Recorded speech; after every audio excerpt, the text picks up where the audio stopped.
The late autumn wind carried dust and rumor alike through the small Wyoming town of Dry Creek. It was the kind of place where every stranger was known before they even spoke, where whispers moved faster than telegrams, and where a woman's worth was often weighed by her ability to bear sons. So when Eliza Carrington stepped off the stagecoach that morning, her dress neat but faded, her hat pulled low, her eyes too tired for her 27 years, the townsfolk already had their verdict. "She's the one," someone murmured outside the mercantile. The Carrington girl who couldn't give her fiancé children. He left her for another. Eliza heard it, of course. She always did. But she kept her chin up, her gloved hands clutching the worn leather strap of her satchel. She had no more tears left for shame. What she needed now was work, and a chance to live quietly, far from the pitying looks and cruel laughter of the life she'd left behind in Missouri. Dry Creek was supposed to be her new start. She had a letter of recommendation from a reverend's wife, proof she could cook, clean, and manage a household. But when she knocked on doors, the faces that answered looked her over with polite discomfort. "I'm sorry, Miss Carrington," said the dressmaker. "We just don't need help right now." "Try the boarding house," said another. Though, they might prefer someone younger. The truth lay between their words. They didn't want her. A woman who'd been called barren was considered unlucky, unblessed. Men avoided her like she carried a curse. Women pitied her only in whispers. By late afternoon, Eliza's shoes were coated in dust and her hope had worn thin. Her stomach growled, but pride kept her from asking for charity. She wandered beyond town, following the road that curved toward open country. That was when she saw it. The wide expanse of the Maddox Ranch, with its sturdy fences, rolling hills, and a lone rider moving slow across the pasture. The man dismounted near the barn, tall and broad-shouldered, his shirt sleeves rolled to his elbows. His hat shaded eyes that studied everything quietly. She'd heard his name in town. Cole Maddox, a rancher who'd lost his wife years ago and never remarried. Some called him cold. Others said he was simply a man who'd had enough of grief. Eliza hesitated, then squared her shoulders and walked up the dirt path toward him. Her heart thudded painfully. One more rejection might break her completely, but she refused to leave without trying. "Sir," she said, her voice steady despite the tremor in her hands. "I heard you sometimes hire help." "I can cook, clean, mend, and ride if need be." Cole looked her over, not the way most men did, not with judgment or curiosity, but with the quiet measure of someone used to reading storms before they broke. "You come from town?" "Yes, sir. I've been looking for work." He studied the faint tremor in her shoulders, the determination in her jaw. Then, after a moment, he said, "I don't hire gossips." "Only workers." "I don't gossip," she said quickly. "Good. You start in the morning." The simplicity of his answer left her breathless. No questions about her past, no pity, just a job. As the sun dipped low and painted the fields in gold, Eliza stood at the fence, watching the ranch hands drive cattle across the ridge. For the first time in years, she felt something stir in her chest, a fragile thing, trembling like a leaf in wind. Hope. She didn't know then that the quiet rancher who'd just offered her work would soon offer her something far greater. A place to belong, and a kind of love that didn't ask for what she couldn't give, but cherished everything she was. Morning broke clear and cold over the Maddox Ranch. Frost clung to the grass like silver lace, and the lowing of cattle carried across the quiet valley. Eliza rose before dawn, wrapped her shawl tighter, and stepped out of the small bunkhouse that Cole's mother had offered her for the night. The air bit her skin, but she welcomed the sting. It felt honest, real. She'd spent years in drawing rooms and parlors, pretending gentility could protect her from judgment. But this, scrubbing floors, hauling water, kneading dough until her wrists ached, this was work she could measure, effort that could not be taken from her by rumor. Inside the ranch house, Cole Maddox sat at the long pine table, sipping coffee and scanning a weathered ledger. His dark hair was damp from washing, his sleeves rolled, his expression unreadable. He looked up briefly when she entered. Coffee's on the stove, he said simply. Eliza nodded and poured herself a cup, careful not to spill. She wasn't used to such silence. It felt both awkward and comforting. In the towns she'd lived before, silence meant disapproval. Here, it meant peace. I'll start with the kitchen, she said after a moment. Then the porch. Your mother mentioned the windows need washing. Cole nodded once. Do what you see fit. You'll get paid every Saturday. He paused, setting his cup down. You don't have to prove yourself here, Miss Carrington. Just do the work and be honest. It was a small sentence, but it hit her harder than she expected. No one had said such words to her before. Not her father, not her fiancé. Not the women who used to smile to her face and whisper behind fans. I will, she said quietly. The days passed in a rhythm that soothed her spirit. The Maddox Ranch was a place of hard labor and quiet dignity. The hands respected Cole, not because he demanded it, but because he earned it. He worked beside them, mending fences, shoeing horses, hauling feed. Eliza found herself admiring the steadiness in him, the way he spoke little but meant every word he said. Cole's mother, Margaret Maddox, watched her closely at first. She was a stern woman, her back straight even when her joints ached. But as days turned to weeks, Eliza noticed the older woman's sharp edges soften slightly. One morning, when Eliza brought in a tray of fresh biscuits, Margaret said gruffly, You bake better than most hired cooks. My son's lucky to have you here. Eliza smiled faintly. Thank you, ma'am. I'm lucky to be here. The compliment stayed with her long after. One evening, a fierce windstorm swept through the valley. The ranch hands ran to secure the barn doors, but Eliza saw through the window that one of the smaller pens, where the younger calves were kept, had come loose. Without thinking, she threw on her shawl and ran into the storm. The wind whipped dust into her face as she fought the gate back into place. When Cole reached her, he caught her by the shoulders, his voice half a roar above the wind. Are you out of your mind? He shouted. You could have been crushed. She met his furious gaze, breathless and trembling. They were panicking. I couldn't just stand there. Something in her tone, unyielding, honest, made his anger fade. He looked at her for a long moment, rain running down his face. Then his voice dropped low, almost a whisper. You don't give up easy. I like that. He didn't smile often, but he did then. Just a little, barely visible beneath the brim of his hat. Later that night, when the storm quieted and the stars reappeared, Eliza sat by the small window of her bunkhouse, listening to the sound of the land breathing again. For the first time, she didn't feel like a burden or an exile. She felt capable, needed, seen, and though she didn't realize it yet, Cole Maddox had already begun to see her as something more than a worker, something rare and quietly powerful. A woman whose strength matched the land itself. By early spring, the snow melted into muddy streams that carved through Dry Creek's valley, and with the thaw came gossip, renewed, relentless, and sharp as a knife's edge. It began with a sighting. One of the store clerks mentioned seeing Eliza Carrington riding into town beside Cole Maddox, both of them sitting straight-backed and silent on their horses.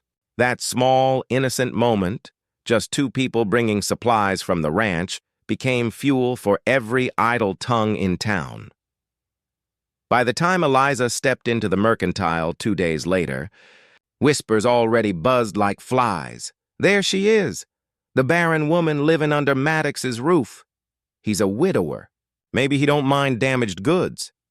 She's got him bewitched, that's for sure. Eliza tried to ignore them.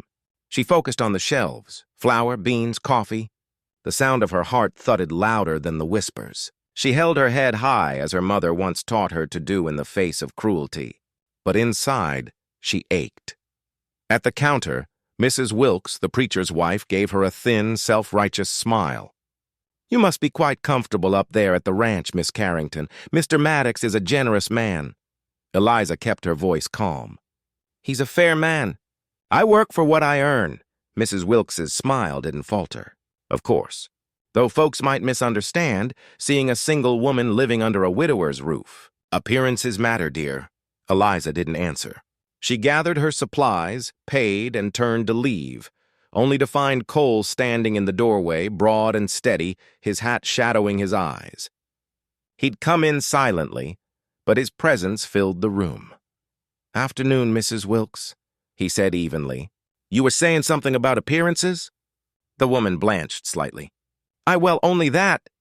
Cole's voice remained calm, but it carried a weight that silenced the room. "Miss Carrington works harder than most men I've hired. She earns every cent she's paid. If that offends anyone, they can take it up with me." A hush fell. Someone coughed. Mrs. Wilkes mumbled a hasty farewell and slipped out the door. Cole looked around once more, daring anyone to speak. No one did.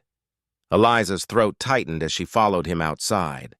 The cold air hit her like a wave, and she blinked back tears she refused to show inside.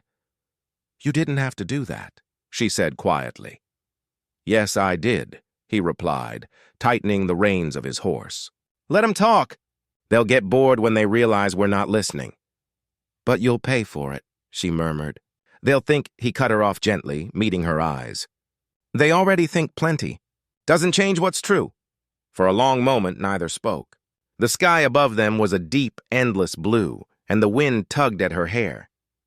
In that silence, Eliza felt something she hadn't in years, a kind of safety that went beyond protection.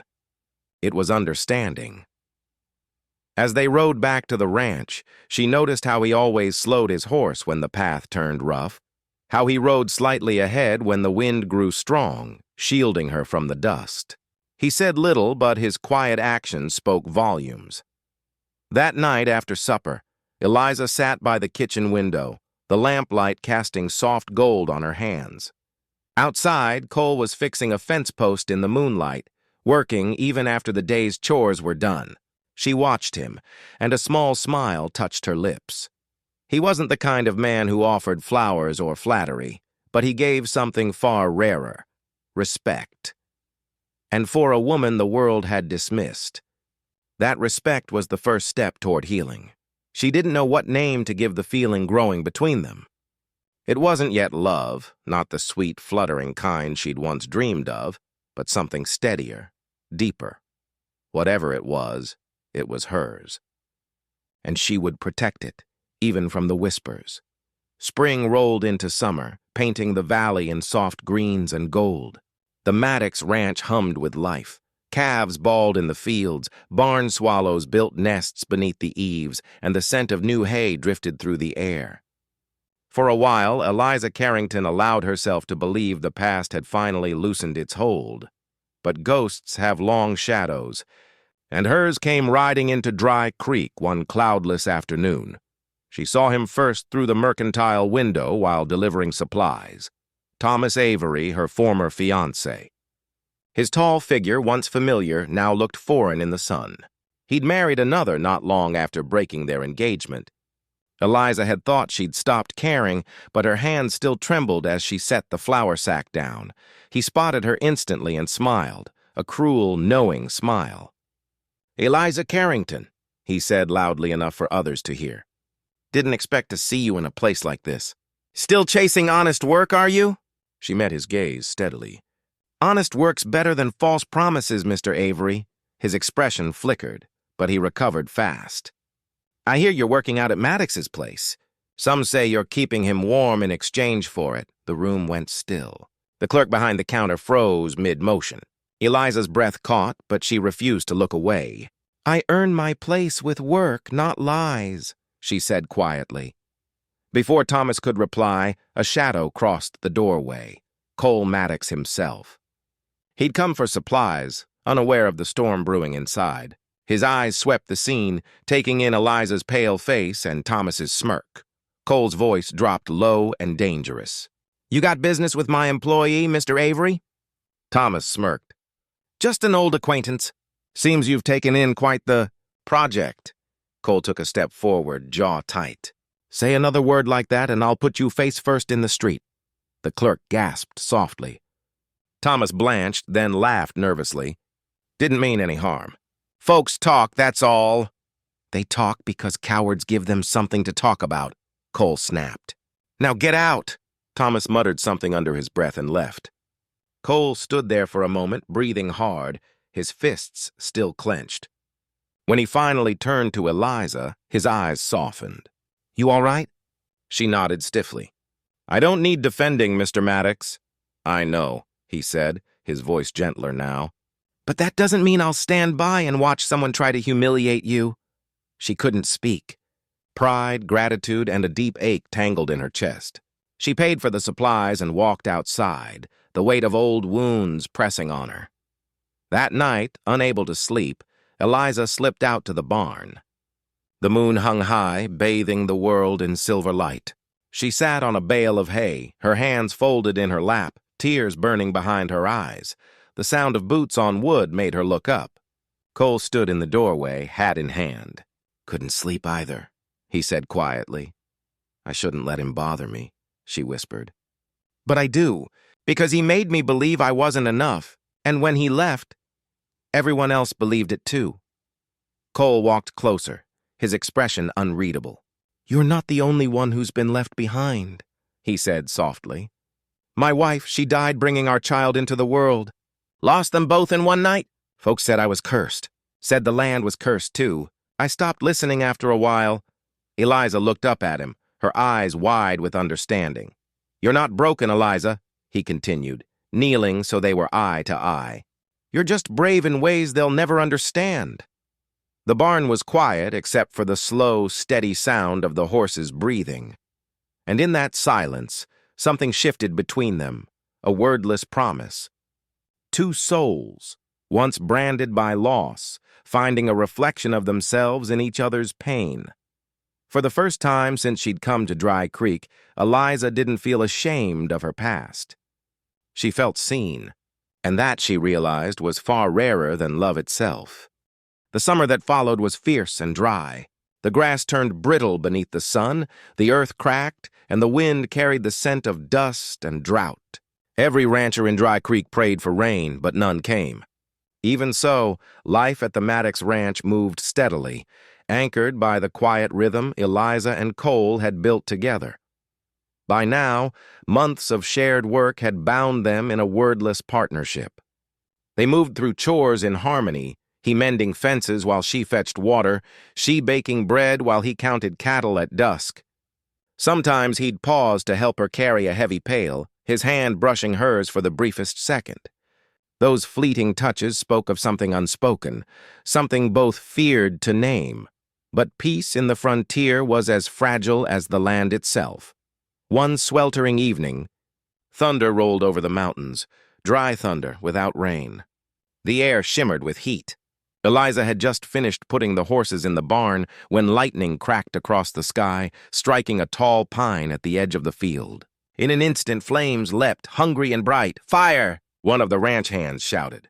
Cole came running, hat forgotten, eyes sharp and urgent. "Get the water barrels! Move the stock!" The wind picked up, scattering sparks toward the barn. Panic spread through the horses, their terrified whinnies echoing through the valley. Eliza didn't think. She ran into the barn, coughing as smoke thickened. "Eliza!"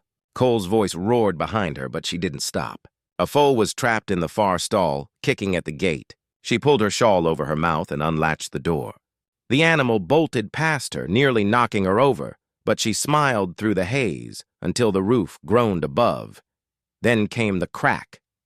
A beam gave way, crashing down and catching her shoulder.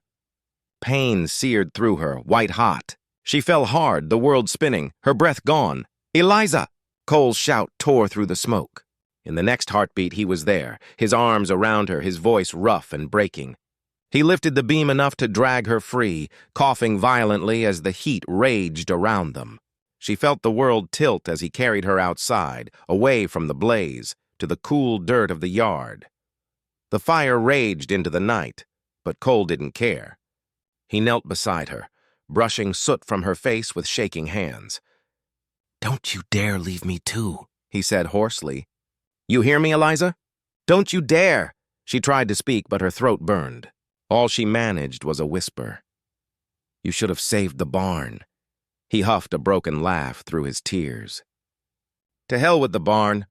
The other ranch hands worked through the night to contain the fire. By dawn, it was out. Half the barn gone, but the house and fields spared.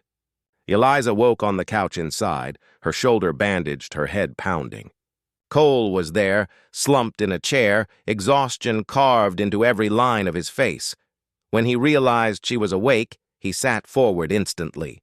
"How do you feel?" "Like I wrestled a bull," she croaked, trying to smile. He gave a small, shaky grin. "You're tougher than most bulls." She looked at him then, really looked. His eyes were red from smoke and sleeplessness, but in them she saw something raw and unguarded. "You stayed all night?" "I wasn't going anywhere," he said simply. A silence settled between them, filled only by the distant crackle of dying embers outside. For the first time she saw not just the rancher, the man of few words, but the heart beneath all that quiet strength. And somewhere inside her, something healed. For years she'd believed she was alone, unwanted, unworthy of love. But in the way Cole had carried her from the fire, without hesitation, without thought for himself, she understood something vital. She wasn't unwanted anymore. She was his.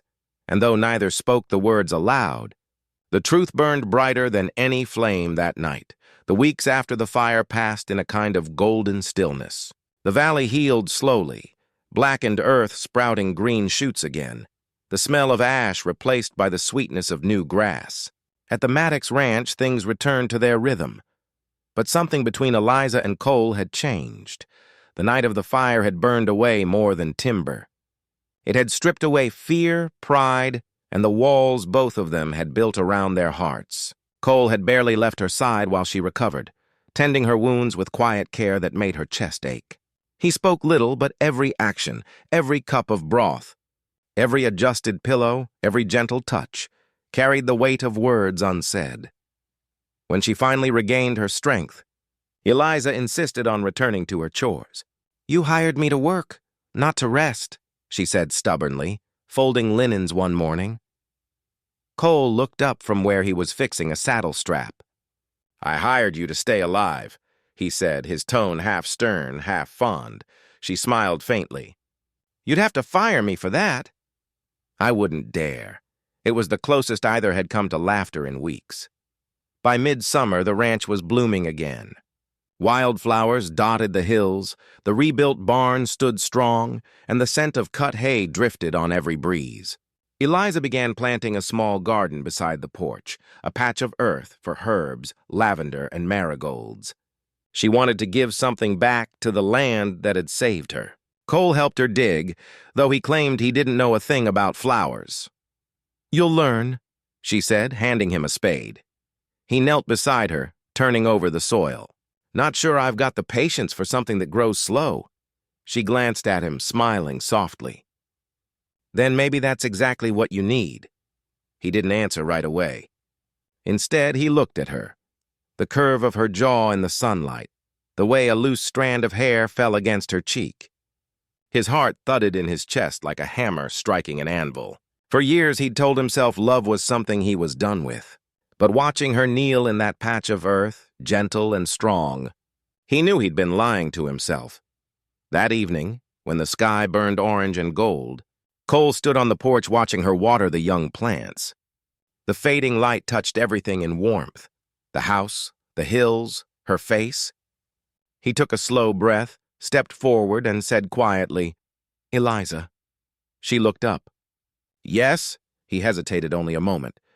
"They said you'd never be a wife or mother," he began, his voice low but steady. "Maybe they're right.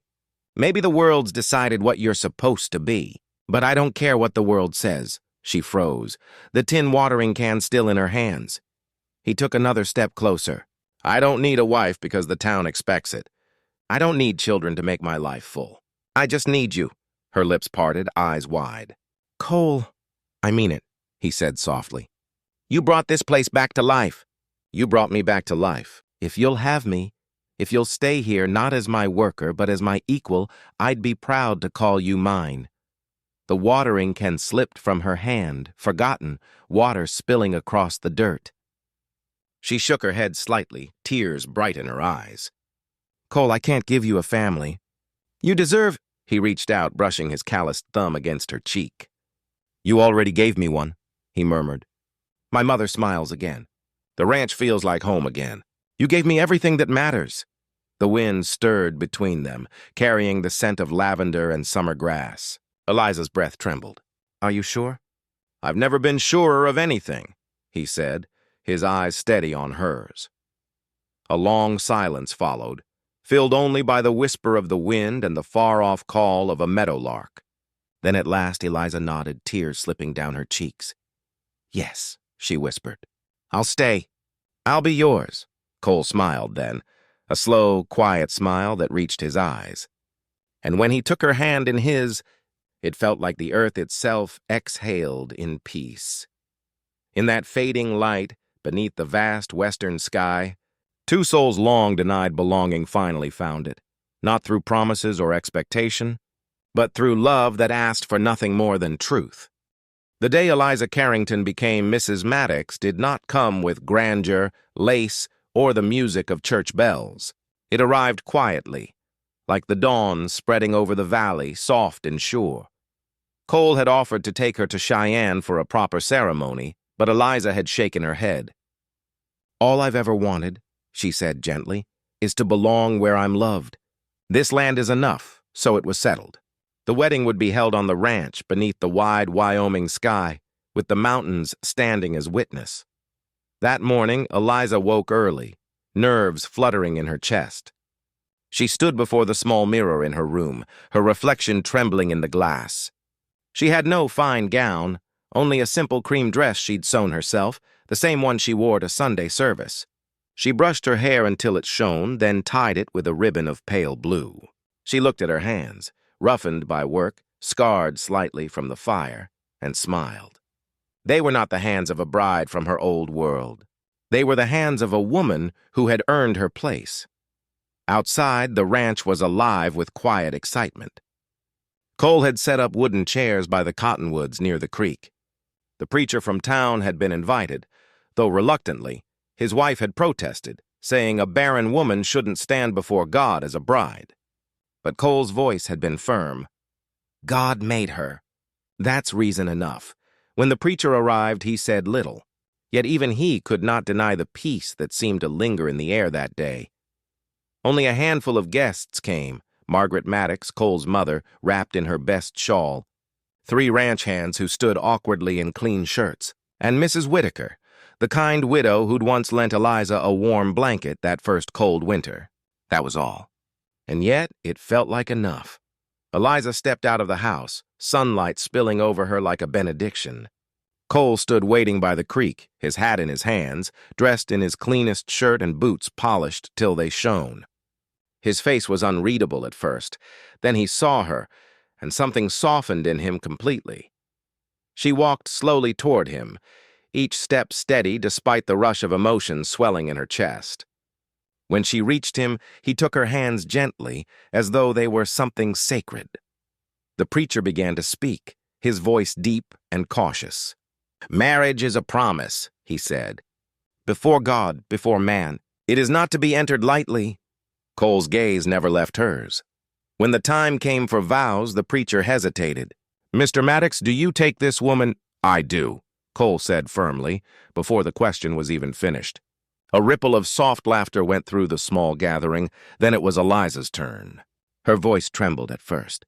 And I take you, Cole Maddox, to be my home as long as breath stays in me, the preacher blinked, perhaps unused to vows not taken from his book, but he said nothing. Then by the power vested in me, he declared, I pronounce you husband and wife. Cole didn't wait for permission. He leaned in, brushed a soft kiss against her forehead, and whispered, Welcome home, Eliza. The guests clapped softly. Margaret wiped her eyes discreetly.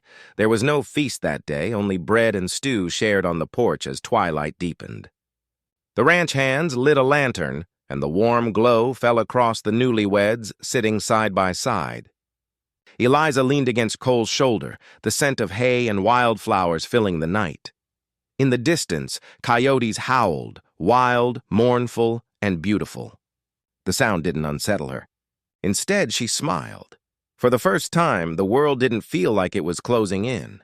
It felt vast, open, and full of promise. The townsfolk could whisper all they wanted.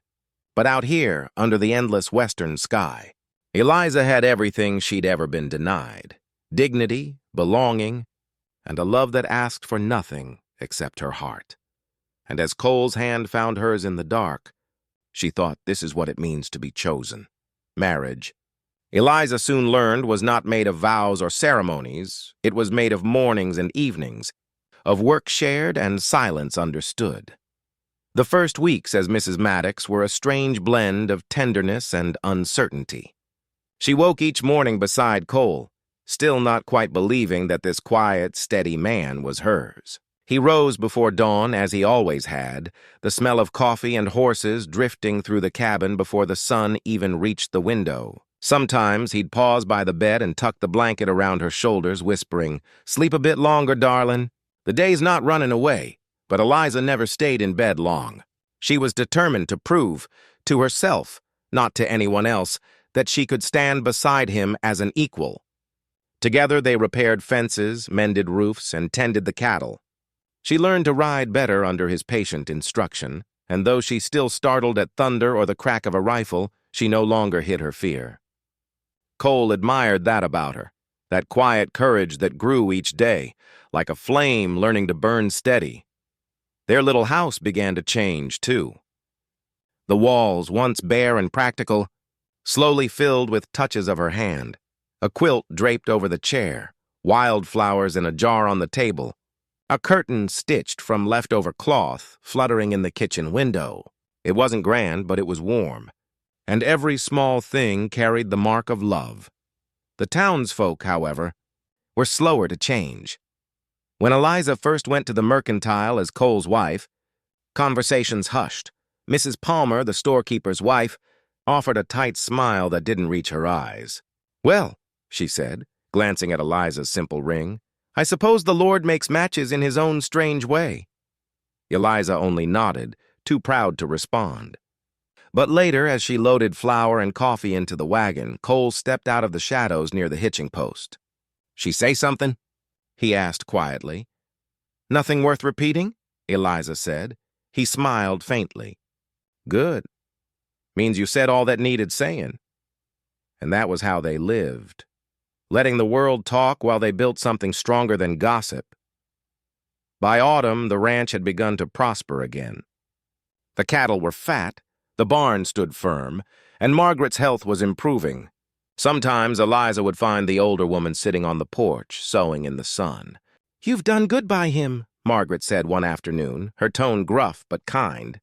"I never thought I'd see my boy smile again after his father passed." "You brought the light back." Eliza felt tears sting her eyes. "I didn't do anything special." "You stayed," Margaret said simply. "That's more than most would have done." There were moments of hardship, too. Nights when storms rolled across the plains and lightning split the sky, or mornings when frost bit through her gloves as she milked the cows. Yet through every trial, Cole was there, not as a rescuer, but as a partner. When she faltered, he was steady. When he grew weary, she stood firm. One evening, as they sat by the fire, Eliza said softly, "Do you ever regret it?" "Choosing me, I mean." Cole turned to her, surprise flickering in his eyes. "You think I'd trade this for some town girl with soft hands and no backbone?" She smiled, but still looked down. "I just wonder if I'm enough." He reached over, lifting her chin with a finger. "Eliza, you ain't enough. You're everything. This ranch, this home, it's not mine anymore. It's ours." Her throat tightened. No one had ever said that to her before. Ours. Outside, the wind sighed through the cottonwoods. The fire popped softly, throwing golden light across their faces. Eliza leaned into him, her head resting against his shoulder, and for the first time in years, she felt utterly at peace. It wasn't the life she'd been told she'd never have. It was better. It was real. And as the stars burned bright above the valley, Eliza realized that home wasn't something given. It was something built piece by piece, by two hands working side by side. The autumn of that year arrived wild and restless, the skies bruised with clouds and the wind carrying a warning no one could quite name. The ranch hands said it would be a hard winter, one that'll test what we're made of, one muttered. Eliza didn't flinch. She'd already been tested once by fire. She thought nothing could shake her again. But storms, she learned, have many faces. It began with the weather turning sudden and cruel.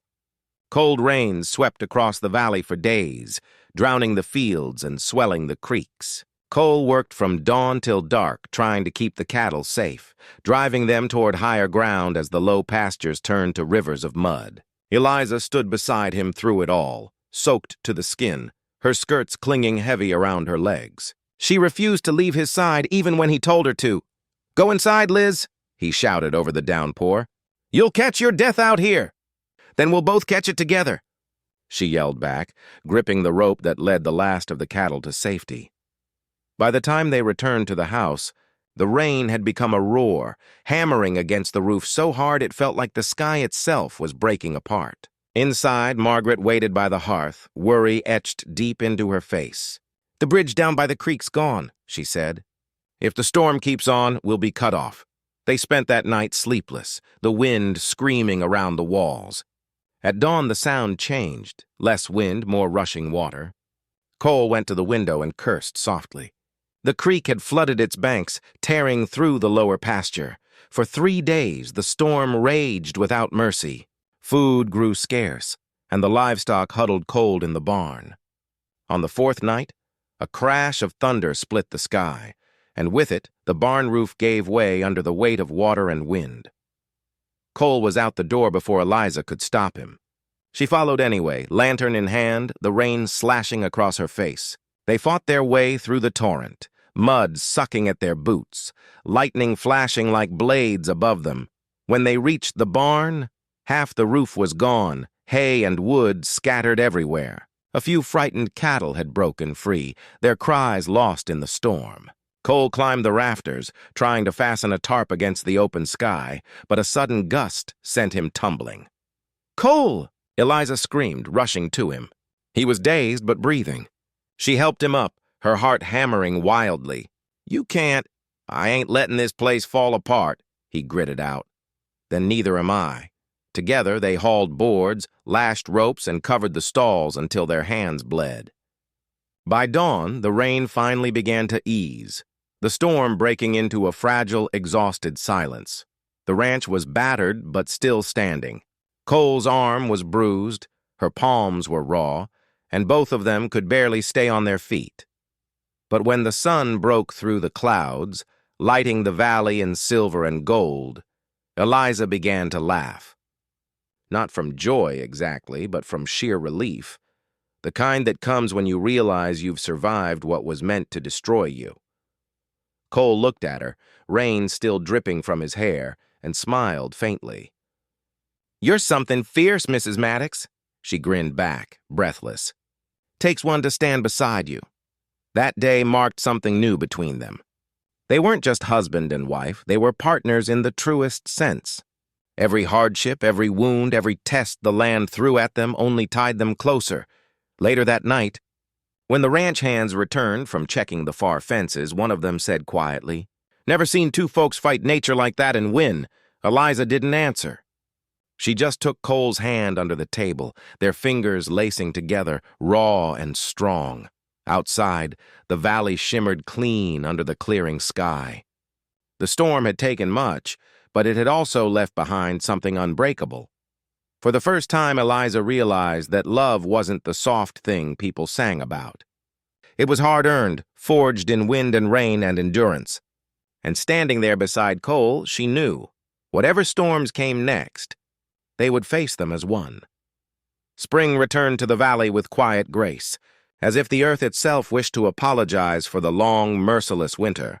Snowmelt trickled down from the hills, the grass grew thick and green again, and wildflowers painted the pastures in bursts of gold and violet.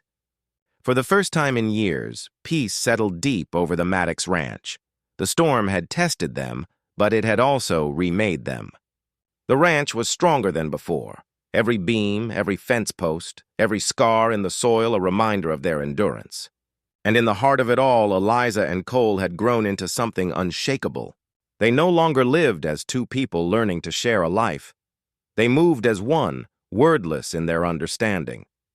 Each morning, Eliza rose early to tend the animals, her figure outlined against the soft glow of dawn.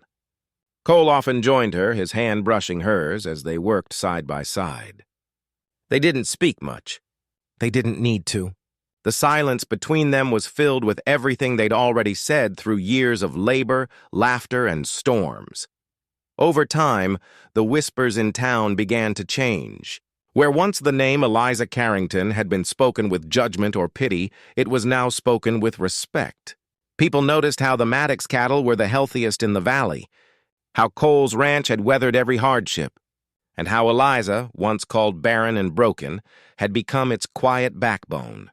Mrs. Palmer, who had once sneered at her in the mercantile, came one day to ask for her help tending to a sick child. Eliza went without hesitation, spending hours nursing the boy through fever. When he recovered, Mrs. Palmer could barely meet her eyes. "I misjudged you," she admitted softly. Eliza only smiled. "You didn't know me then." That was how it always went, one act of kindness after another until the walls between her and the world began to crumble. By the time another year passed, no one in the valley spoke of her as the woman who couldn't be a wife or mother. They spoke of her as Eliza Maddox, the woman who brought life back to a dying ranch, who worked harder than any man, who taught the orphans at the mission school their letters on Sunday afternoons. Cole watched it all quietly, pride shining in his eyes every time her name was mentioned. "Told you they'd see you one day," he said one evening, as they sat on the porch watching the sun dip behind the hills. "I didn't need them to," she said with a small smile. "You saw me first. Years passed, gentle and golden. The ranch grew, the herd doubled, and a few of the ranch hands brought their families to settle nearby. The Maddox land became a small community, a place where people helped one another through harsh winters and long summers. Cole and Eliza became the heart of it, she with her steady kindness, he with his quiet strength. Children often ran through the yard, laughter echoing in the wind. Though none of them were hers by blood, Eliza loved them as fiercely as if they had been. She patched their clothes, fed them biscuits from her oven, and told them stories by the fire on cold nights. One little girl, freckles bright against her cheeks, once asked, "Miss Eliza, why don't you have babies of your own?" Eliza smiled, brushing the girl's hair back gently.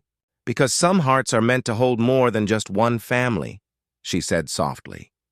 Cole, listening from the doorway, felt his chest tighten with affection. He knew she was right.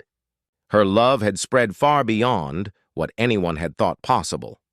When the years finally caught up to them, and their hair turned silver, the valley still spoke of the Maddoxes, the couple who had defied every expectation, who had built a home not just with their hands, but with faith, grit, and grace. On the last evening of her life, Eliza sat beside the window, watching the sky blaze orange over the hills. Cole held her hand, their fingers still fitting together perfectly after decades. "Do you remember?" she whispered. "When they said I'd never be a wife or mother?" He smiled, his voice rough but tender. "I remember saying they were wrong." She looked out at the land they'd built together, the fields alive with color, the sound of laughter drifting from the barn, and whispered, "You gave me everything, Cole." He shook his head, tears catching in his beard. "No, Eliza, you gave it to us." And when the last light faded, the valley seemed to bow its head in reverence for the woman who had once been told she'd never belong, yet became the very heart of a home that would endure long after she was gone. Her story lingered in every sunrise, every field of wildflowers, and every whispered prayer of the people who lived on the land she helped save. They said she'd never be a wife or mother, but the ranch, the people, and the generations that followed would forever say otherwise, because love, as Eliza proved, is not measured in blood but in legacy.